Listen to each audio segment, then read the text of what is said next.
Hey everyone, Jim with Evolution Power Sports here today to talk about the Kawasaki H2. And we've taken a little bit of a hiatus on videos for the H2. Part of the reason is we were waiting for a lot of these parts to be completed and production ready. We also have supercharger gears installed in our H2. This is a customer car, made over 280 wheel horsepower. But we're out of fuel, so we're going to re-engineer the fuel system. More to come on that later. But today we're going to talk about the intake or the HFI, the EVP HFI for this vehicle.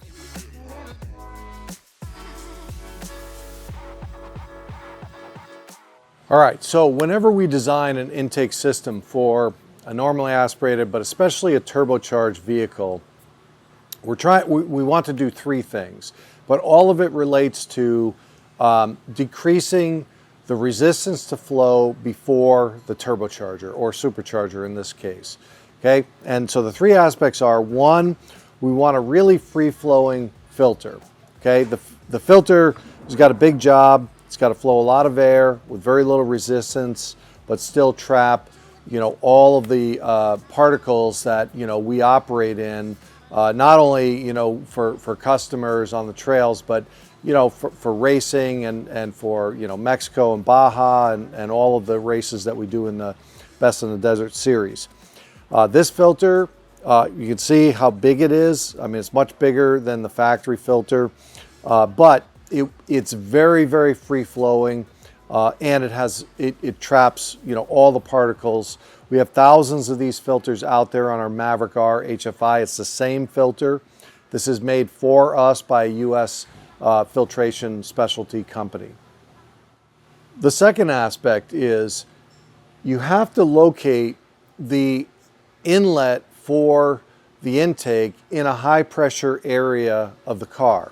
Okay, now I've seen some people already, they're sticking a filter up in here. That's a recipe for something that's not going to flow as well as stock, because your stock one breathes air from up here. This is a high pressure area. Ours takes air in from a similar area, except ours is a ram air setup where it's going to catch the air coming through and kind of force it into the air box. So you always want to have it in a high pressure area for maximum performance.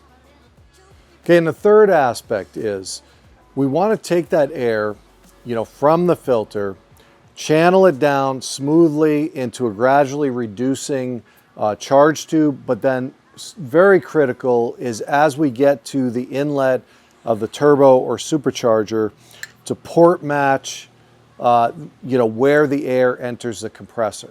Okay, and you can see that we have a flange here. This is exactly the same size as the compressor, basically the inducer or the opening of the compressor cover, and it takes the air and funnels it down, which increases the velocity. Now you compare that to this, which is the OEM piece, and this is a great mass-produced piece, but this really does nothing for making the compressor as efficient as it can be. Okay, and I saw that there's another intake out there that does this, and that's not going to work. Now, for any part that we make, we want it to be as badass as possible. And so this intake system for the H2 is absolutely the most badass intake we've ever made, but it's the most badass one in the market, period. Okay, you'll notice that this sits up here in this fender well, again, breathes air from this high pressure location. But gives you this really cool visual indication of, do I have, is my filter dirty? Is it clean? Do I have a lot of dirt in there? You can see that, okay? Now, some people may say, oh, that's going to break. Okay, we'll show you how strong this piece is in a minute. We're going to walk over there with a hammer and smash it, and I'll show you how strong it is. The other thing is for mud guys, okay? This is no problem to use our intake if you're doing some light mud stuff. If you're mud bogging, with water up to here, no, this intake's not going to work for you. Same thing with river crossings. If you're up to here, that's okay. Anything higher than that, you're going to want to stay with the stock intake, which breathes way up here. We designed this as a high performance intake. It's not, it's not going to be for everyone, but if you're running sand, trails, rock crawling, anything like that, or even light mud, it's great. Mud bogging, if you're going to cross rivers up to here, this is not going to work for you. All right, so here's our window or sight glass for the H2 intake. We're going to set it on the bench. We're going to take a pretty good size hammer.